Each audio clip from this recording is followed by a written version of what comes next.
Well, it is a new law taking effect soon requiring drivers to give bicyclists at least 3 feet of space when passing that bicyclist. Tom Sinus joining us now to talk more about the new law and what you need to know about this. So people watching might wonder, God, these two guys talk about bike passing in cars all the time. What's up with these guys? Don't get me started on the bike helmets, which we talk about also at times. Yeah. Great cause. So, okay, we've talked about it before because a bike passing rule was passed in the city of Grand Rapids.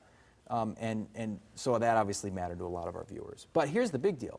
We now have a statewide bike passing law that Governor Snyder recently signed. That's going to be going into effect here really soon.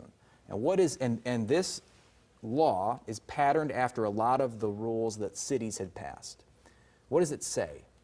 It says you've got to give 3 feet to any cyclist. If you're driving a car, you've got to give 3 feet as best you can when passing a cyclist.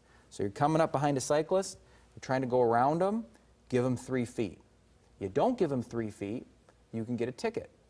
Now, again, this was the ordinance in Grand Rapids. It had been the ordinance in other cities. And interestingly, all but I think 9 states in the United States have a bike passing law. Okay. We were one of the 9, and now we're not. One of the last to get on board. board. So you got to think of the bike and think of almost like a 3-foot radius around that bike. And you got to protect that 3-foot radius. Now, the statute does say that if it's impossible to do so, you can pass the bike as long as you can do so safely. But it's easy to just think 3 feet, 3 feet. Now that includes even your mirror sticking out of your car. Oh, yeah, interesting. Okay, so this is the law of the land, and it's going to apply no matter where you are. What happens if you violate it? Well, as I said, you can be subject to a ticket. If there was an accident, the fact that you violated that law could be used in a civil case.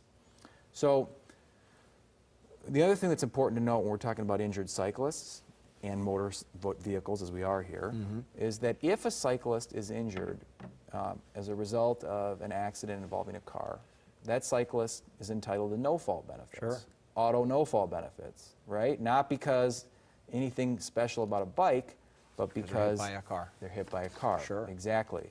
So injured cyclists out there have a set of rights that have long existed. They now have a new right, and it's the right to 3 feet.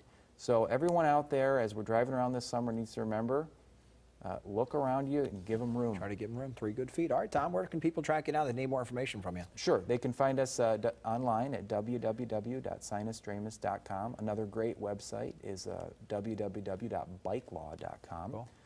Give us a call in West Michigan, 616-301-3333, or shoot us an email at info@sinusdramus.com. Thanks, Tom. Thanks, Derek.